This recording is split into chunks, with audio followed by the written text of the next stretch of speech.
이 숙박업 창업은 여러분 큰 자금을 모으기가 시간이 길지 않으신 분들은 첫 번째로 좀 접근해 보시는 방법은 해보시는 거를 좀 추천드리는 바입니다. 리모델링을 한다라고 해서 금융기관에 대출 의뢰를 하잖아요. 굉장히 좋게 보는 거예요. 여기서 이제 다음 전략이 좀 나오게 되는데 5억이라는 돈이 또 생기는 거잖아. 그러면은 나는 실제로 이 건물에 투입한 캐시플로우 상으로 봤을 때는 한 4, 5억밖에 안 들어가게 되는 거죠. 이 돈을 가지고 또는 다른 재투자를 또 할 수 있는 기회가 발생을 할 수도 있다라고 보시면 될 것 같아요. 네, 여러분 안녕하세요. 호텔 박사 K 이재경입니다. 갑자기 PD님께서 제 사무실로 찾아왔어요. 왜 찾아오셨을까요? 궁금한 게 생겼는데 숙박업을 시작을 하고 싶은데 시작하는 방법이 몇 가지가 있는지 좀 여쭤보고 싶어서. 이 숙박업 창업은 여러분 이제 가지고 있는 가용 자금에 따라 가지고 접근 방식을 다르게 해봐야 될 것 같은데요. 가장 처음 사회초년생이나 한 20대 후반에서 30대 초반 정도 되시는 큰 자금을 모으기가 시간이 길지 않으신 분들은 첫 번째로 좀 접근해 보시는 방법은 에어비앤비나 호스텔을 해보시는 거를 좀 추천드립니다. 드리는 바입니다. 왜 이 갑자기 에어비앤비냐 호스텔이냐라는 이야기를 막 드리잖아요. 최근에 서울이나 이 부산 권역에 이제 관광 숙박시설 호스텔 등록 건수가 굉장히 많이 늘어나고 있고 우리나라를 방문하는 외국인들 수가 굉장히 많이 들어오다 보니까 이 에어비앤비 호스텔로 비즈니스를 하시는 분들께서 굉장히 많이 확장을 하고 있습니다. 다만 이 비즈니스 자체가 우리가 보통은 임대 비즈니스로 출발을 하게 됩니다. 그러니까 근생 건물을 임대를 해가지고 일부의 시설비를 투자를 해서 객실로 조닝을 하고 그 다음에 여러분들이 에어비앤비에 이제 호스텔이라고 하는 영업신고증을 받아서 등록을 한 다음에 직접 영업을 하시는 거예요. 그 방 하나를 판매를 하고 손님이 퇴실을 하게 되면은 직접 청소를 하게 되면서 필요한 비품도 채워놓고 하는 이런 비즈니스를 하게 되면은 가장 우리가 쉽게 접근할 수 있는 이제 에어비앤비 호스텔 모델이 있다라고 이해를 해주시면 좋을 것 같아요. 그런 거는 투자 자금도 좀 필요하지 않나요? 사실 이 경우 같은 경우는 투자 자금이 그렇게 많이 들어가지는 않습니다. 그냥 경우에 따라 가지고는 한 몇천만 원대, 최대한 많아봤자 한 1억 내외 정도의 비용으로 다 가능할 거다. 물론 이 범위에서는 우리가 뭐 보증금이라고 하는 디파짓이 되는 금액이 있을 수도 있고요. 그 다음에 우리가 용도 변경을 하기 위한 인허가 작업들에 들어간 실비가 있겠죠. 그리고 말 그대로 여기가 임대로 이제 사업을 하고 있다 보니까 여러 가지 우리가 보이지 않는 변수들이 사실은 좀 있습니다. 보통 상가임대차 보호법이 10년간 영업을 계속 할 수 있다라고 이야기를 하기는 하지만 여러 사정에 따라 가지고 임대인이 이 건물을 팔아버려 가지고 갑자기 이제 멸실이 되면서 명도를 요구를 할 수도 있고 시설비를 투자를 좀 어느 정도 해놨는데 이걸 해소하기 위한 관점으로 바라봤을 때는 너무 사업 기간이 길게 느껴질 수 있다라고 이제 생각하실 수 있기 때문에 여러분들께서는 투자하는 자금의 적정 규모와 그 다음에 우리가 어느 정도 연수로 어느 정도 기간만큼 우리 투자비를 회수할 수 있는지에 대한 수익성 분석을 잘 하시고 들어가는 게 중요하다라고 이해해 주시면 될 것 같고요. 그런데 제가 이제 보통 이 시장을 보니까 보통 이렇게 쭉 운영하시는 경우는 많지는 않습니다. 보통은 이제 이 비즈니스 모델을 만들어 놓고 권리금을 이제 일부 받고 엑시트를 하는 경우가 조금 더 많이 있다 보니까 근데 권리금이라고 하는 거는 여러분들 사업 자체가 잘 돼야지만 이 권리금의 일부를 인정을 받고 엑시트를 할 수가 있는 거잖아요. 그러다 보니까 지금 내가 권리금 이거 만들었으니까 한 2, 3천 먹고 빠져야지 라고 이제 생각을 하고 접근하시는 거는 다소 좀 불투명한 엑시트 방법일 수도 있다라고 좀 생각을 합니다. 근데 에어비앤비 같은 경우에는 객실을 하나만 운영하게 되는 거잖아요. 보통은 이제 투룸 형태로 이제 운영을 하면은 이제 허가를 받을 수가 있죠. 그럼 호스텔은 건물을 임대하는 건가요? 호스텔도 여러분 착각하시는 게 있는 게 건물을 통으로 이제 개발을 해가지고 운영을 할 수도 있고요. 한 계층 정도만 용도 변경을 통해 가지고 호스텔 사업자를 낼 수도 있어요. 그러니까 호스텔이라고 해가지고 너무 여러분들이 규모를 크다라고 생각하실 필요는 전혀 없습니다. 한 계층 단위로도 여러분들이 용도 변경을 통해 가지고 호스텔 인허가를 받을 수가 있고요. 다만 이 호스텔 인허가를 받기 위한 행정 문제들이 꽤나 좀 복잡하고 어렵기 때문에 여러분들께서도 공부를 좀 많이 하시고 경험이 좀 많으신 분들의 도움을 좀 받는 게 오히려 좀 유리하실 거다라고 이제 생각을 합니다.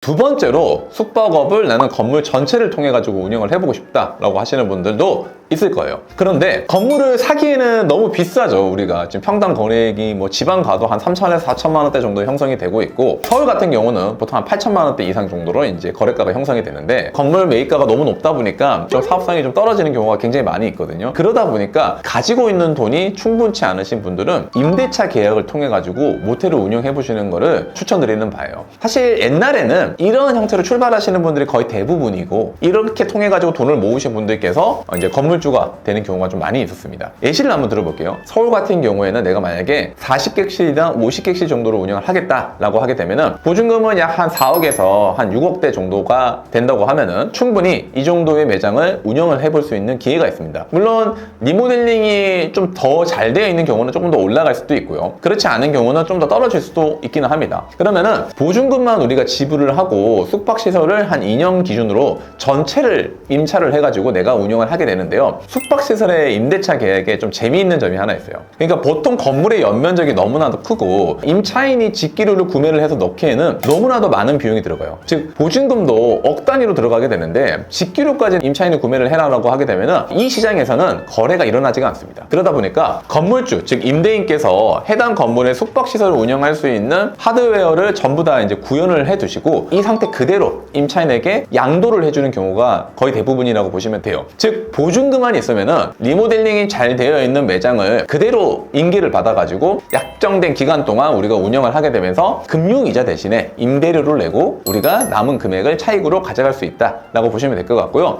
보통은 제가 하나 팁을 드리자면요, 여러분들 임대차 계약을 하게 될 때는 보통 이 건물이 운영이 되고 있을 거잖아요. 현재 매출이 어느 정도 나오냐에 따라 가지고 여러분들이 보증금 대비 임차료가 적정하게 편성이 되어 있냐라는 것들 좀 잘 따져보셔야 될 것 같아요. 여기서 대부분의 임대인들이 좀 함정을 많이 쓰게 됩니다. 보통 여러분들이 매출액이 있다라고 하게 되면은 임대인 기준으로 생각하는 이 금액과 임차인이 실제로 지출하는 금액에 대한 이 차이가 조금 있어요. 첫 번째로는 이제 부가세 항목이 될 것 같은데요. 보통은 부가세를 제외를 하고 얘기하는 경우가 많이 있다 보니까 실제로 운영을 하게 되면은 광고비라고 하는 것들도 300만 원이 아니고 330만 원을 내는 경우가 많이 있고 세탁비라고 하는 경우도 500만 원이라고 얘기는 했지만 550만 원이라 가지고 부가세를 별도로 줘야 하는 경우가 많이 있다 보니까 이게 야금야금 쌓이다 보면은 실제로 내가 남는 현금은 월에 많지 않다라고 보시면 될 것 같아요. 그런 걸 잘 따지지 않고 들어가다가 좀 낭패를 보시는 경우도 굉장히 많이 있습니다. 그리고 두 번째로 적정하게 임차료가 형성이 되어 있냐라인데요. 제가 하나 팁을 드리자면은 매출액에 적정한 임차료 구간은 신축이나 객실수가 좀 더 많으면은 이거보다 임차료가 좀 높아도 되는데 약 한 50여 개 미만 정도 되는 객실수를 보유한 건물인 경우에는 전체 매출액 대비했을 때 임차료는 약 30에서 35% 정도가 구간이 형성이 되면 좋습니다. 왜 그러냐면 여러분들 이게 지역이나 건물의 하드웨어에 따라서 좀 다르긴 한데 보통 건물주분들이 매출액이 나오잖아요. 금융이자를 내는 비용이 약 30% 정도가 안 되는 경우가 많이 있어요. 약 20%대 정도가 형성이 되는데 금융이자가 40% 또는 한 35% 정도가 나간다고 가정을 한번 해볼게요. 그러면은 임대인은 임차인한테 얼마의 금액을 받아야 될까요? 금융이자를 넘는 금액을 받아야지만 임대인분들도 이자를 내고 안정적으로 이 건물을 보유를 하고 있을 수 있잖아요. 근데 금융이자가 너무 높다라는 거는 내가 고정비를 35% 이상을 임차료로 떼고 출발을 해야 되는 거예요. 예를 들면 여러분들께서 전체 매출을 1억을 벌었어요. 1억을 벌었는데 35%면 3,500만 원이죠. 3,500만 원 임차료를 줬어요. 부가세 별도로 해두면 거의 한 4천만 원 정도는 임차료로 나가게 된다 이거죠. 그랬을 때 나머지 한 60% 선 정도로 여러분들이 부가세를 포함한 인건비, 뭐 세탁비, 여러 이제 광고비, 수광비 여러 가지를 내게 되면은 실제로 여러분들이 월에 남는 영업 수익률 자체가 생각보다 높지 않을 수도 있다라고 이제 생각을 하셔야 되고요. 숙박업은 또 여러분들 경기 변동을 타게 되죠. 보통 이제 계절의 영향을 많이 받을 수도 있고요. 국제 정세의 영향을 좀 많이 받는 경우도 조금 있습니다. 그러다 보니까 이런 변동성이 왔을 때 우리가 월의 현금 흐름을 조금 타격을 입을 수도 있는 리스크도 조금 있다라고 판단을 하기 때문에 최대한 임차료가 싼 게 좋습니다. 그러다 보니까 여러분들께서 보통 시장에 매물이 나오게 되면은 임차료도 조금 이제 제한을 좀 해보세요. 적정한 금액으로 들어가시면 제일 베스트일 것 같고요. 마지막으로 여러분들 임차료 만약에 부동산을 검토를 하시는 분들께서는 해당 건물에서 나가는 지출 항목 있죠. 모두 다 받으셔야 됩니다. 예를 들어 볼게요. 보통은 이제 숙박업을 지출을 하게 되면은 대표적으로 많이 나가는 게 임차료가 있을 거고 두 번째로 인건비, 그 다음에 광고비 요 세 가지 항목이 제일 많기는 한데요. 여기 자잘하게 나가는 비용들이 좀 많이 섞여 있어요. 근데 이런 것들이 또 모이면은 몇백만 원으로 굉장히 커집니다. 예를 들면은 요즘에는 PC나 스타일러나 안마의자 같은 경우들을 렌탈하시는 분들이 굉장히 많이 있습니다. 근데 한 개 매장에 예를 들면 30개가 렌탈이 있다. 근데 하나가 이제 뭐 렌탈비가 한 5만 원 정도 나간다라고 하게 되면 이것도 한 150만 원 정도가 렌탈비로 나갈 수가 있겠죠. 그리고 이제 수도 방열비라고 하는 전기, 수도, 가스가 모든 업장마다 다 달라요. 어떤 경우는 가스 난방을 쓰는 게 아니고 전기 난방을 쓰는 경우면은 좀 전기요금이 조금 더 많이 나가는 경우도 조금 있습니다. 그리고 여러 가지 요소들을 여러분들께서 판단을 하셔야 되고요. 또 마지막으로 여러분들 세탁비라고 하는 것들 있죠. 지역별로 약간의 편차가 조금 있어요. 그러다 보니까 보통은 세탁비 얼마 나가요? 라고 이제 중개하시는 분들한테 여쭤보면은 그런 지출 항목 항목들을 다 정리를 해서 주십니다. 그러면은 전체 매출액 대비 지출을 뺐을 때 내가 얼마 정도 남겠느냐라는 것들을 잘 판단을 해보시고 임대차 계약을 하시는 거를 추천드리는 바입니다. 그러면은 이런 보증금 같은 거는 대출을 받아야 되는 경우가 많을 텐데 대출은 잘 나오는 편인가요? 보증금 대출이라고 사실은 있기는 한데 근데 저는 약간 여기서 좀 반대인 게 뭐냐면요, 전체 보증금의 한 20% 선 정도를 대출 받는다 그러면 저는 오케이인데, 보증금을 너무 많이 대출을 받으면은 이것도 조달을 한 금리가 발생을 하는 거죠. 그러면은 임대인한테 우리가 월세로 예를 들면 35%를 줬다라고 생각을 해봐요. 근데 내가 조달한 보증금에 대해서도 금융이자가 발생을 해. 그러니까 대출을 활용해가지고 사업을 한다라고 하는 이 접근이 뭐 나쁘다라는 건 아니긴 하지만, 보통 이 경우에도 추가적인 지출이 발생을 할 수 있기 때문에 여러분들이 이런 것들도 좀 잘 감안을 하셔가지고 들어가시는 게 맞다라고 생각을 합니다. 임대해주시는 분은 왜 직접 운영을 안 하시고 임차를 하시는 거예요? 여기서 이제 다음 전략이 좀 나오게 되는데, 내가 부동산을 매매를 하기 위해서 10억 원을 썼어요. 딱 가지고 왔는데 바로 내가 임차인을 맞췄어요. 보증금을 5억을 받으면은 나한테 무슨 돈이 생겨요? 5억이라는 돈이 또 생기는 거잖아. 그러면은 나는 실제로 이 건물에 투입한 캐시플로우 상으로 봤을 때는 한 4, 5억밖에 안 들어가게 되는 거지. 그러면은 이제 나는 어차피 직접 운영할 생각이 없고 4, 5억이라는 돈이 별도로 조달이 됐다 보니까 이 돈을 가지고 또는 다른 재투자를 또 할 수 있는 기회가 발생을 할 수도 있다라고 보시면 될 것 같아요. 다만 이러한 계약에서 임대인들도 리스크가 조금 있습니다. 자, 바로 첫 번째로, 보통은 이제 숙박 사업이라고 하는 거는 어느 정도 시점에 엑시트를 이제 목표를 하고 있는 분들이 거의 대부분이긴 하겠죠. 그러다 보니까 임차인의 건물이 껴있는 경우에는 우리가 매매를 할 때 이 임차인분을 명도를 해줘야 돼요. 명도를 안 해주면은 다음 매수인분이 들어와가지고 직접 운영할 가능성이 훨씬 더 큰데, 명도가 안 되면은 거래가 안 되겠죠. 그러다 보니까 명도비도 임차인한테 적정하게 지어줘야 되는데, 임차인 입장에서는 이 상가임대차 부업법상 버팅기면 버팅기수록 볼 수 있는 돈이 훨씬 더 큰 거예요. 그래서 명도가 굉장히 어려워요, 숙박시설들은. 두 번째로는 거의 대부분의 현장에서 일어나는 일들인데, 건물주가 본인 건물을 가지고 운영하는 것과 임차인이 건물주의 건물을 관리를 하는 것과 차이가 하나 있어요. 건물의 유지 관리에 대해서 신경 쓰는 관점 자체가 완전히 달라요. 제가 예를 하나 들어볼게요. 건물주는 여러분들 만약에 이 천장에서 물이 샜어요. 이게 좀 심한 건 아닌 것 같지만 문제가 보이면 바로 고칩니다. 왜? 이거 내 건물이니까. 반대로 여러분들, 임차인이 만약에 그런 모습을 봤다라고 하면은 보통은 놔두는 경우가 대부분이고요. 너무 심각하다라고 하게 되면 누구한테 전화를 합니까? 임대인한테 연락을 합니다. 또 좋은 임대인분께서는 건물에 문제가 있구나 라고 해서 고쳐주면 너무 좋은데, 이거를 또 지지부지 끌거나 임차인의 탓을 하시는 분들도 사실 상당히 많이 있다 라고 보시면 돼요. 임차인분들이 만약에 이런 데때 누적이 됐어요. 그럼 어떤 선택을 하게 될까요, 여러분? 계약이 이제 만기 얼마 안 남았잖아요. 이렇게 건물에 데미지 오는 모습을 봐도 얘기를 안 해요. 배관 터져도 그냥 가만히 놔두고요. 고객들이 들어왔는데 불도 안 들어와. 다시 오고 싶지 않겠죠? 관리 안 하네? 이런 모습이 될 거니까. 이거 냄새 이런 것도 청소도 안 해, 마지막 되면. 그러니까 감가상각에 대한 그 속도가 급격하게 빨라지는 시점이 오게 됩니다. 이게 모텔을 임차를 했을 때 발생하는 좀 구조적인 한계인 모습이다 라고 여러분들께서 좀 생각을 해주시면 좋을 것 같아요. 네 번째로, 토지를 가지고 신축을 하면 어떠냐 이런 질문도 요즘에 많이 주세요. 최근에 저한테 한번 찾아오신 분께서 아버지한테 상속을 받은 땅이 있다, 신축을 호텔로 짓고 싶다 라고 이제 문의를 주신 분들이 굉장히 많이 있으셨거든요. 그런데 제가 보통 신축이 좀 어렵다 라고 이제 말씀을 드리는 이유 중에 여러 가지가 있는데, 가장 첫 번째로는 여러분들, 허가에서 굉장히 좀 어려움이 있습니다. 일반 숙박시설 모텔을 허가를 거의 안 해준다고 보시면 돼요. 왜 그러냐면은 보통 대부분의 지역에서는 여러분들 주거단지가 들어가 있죠. 일반 숙박시설과 주거단지가 가까이 있잖아요. 이러다 보면은 허가가 거의 안 난다고 보시면 돼요. 그리고 두 번째로, 요즘에는 곳곳에 학교가 있죠. 학교 출입구로부터 200m가 떨어져 있는 지역들 안에 들어가게 되면은 보통 상대보호구역이라고 걸리게 되고요. 50m 이내는 절대보호구역으로 들어가게 되면서 이런 유해업종이라고 취급을 받거든요, 아직까지는 숙박업이. 그러다 보니까 이런 것들은 청소년 보호를 한다는 명목 하에 허가를 거의 안 내준다라고 보시면 될 것 같아요. 자, 두 번째로는 여러분들, 코로나 이후로 여러분들 원자재가 많이 올랐다, 건축 자재가 많이 올랐다, 건축비 많이 올랐다는 이야기 계속해서 들어보셨죠. 근데 실제로 여러분들 어마무시하게 많이 올랐습니다. 요즘에 현행법에 맞는 숙박시설을 짓기 위해서는 예전과는 다르게 건물 내부에 좀 구비되어야 되는 것들이 굉장히 좀 까다로워졌어요. 대표적으로 이제 일정 면적이 넘어가게 되면 스프링클러를 설치를 해야 되고요. 전기도 이제 어떻게 보면 좀 고용량을 설치를 해야 되다 보니까 건물 내부에 좀 들어가야 되는 이제 전기의 배선 구조들, 그리고 요즘에는 주차장 면적이 있어야 돼요. 그 주차장 면적을 확보를 하기가 어렵다 보니까 뭘 해요? 땅을 팝니다, 땅을.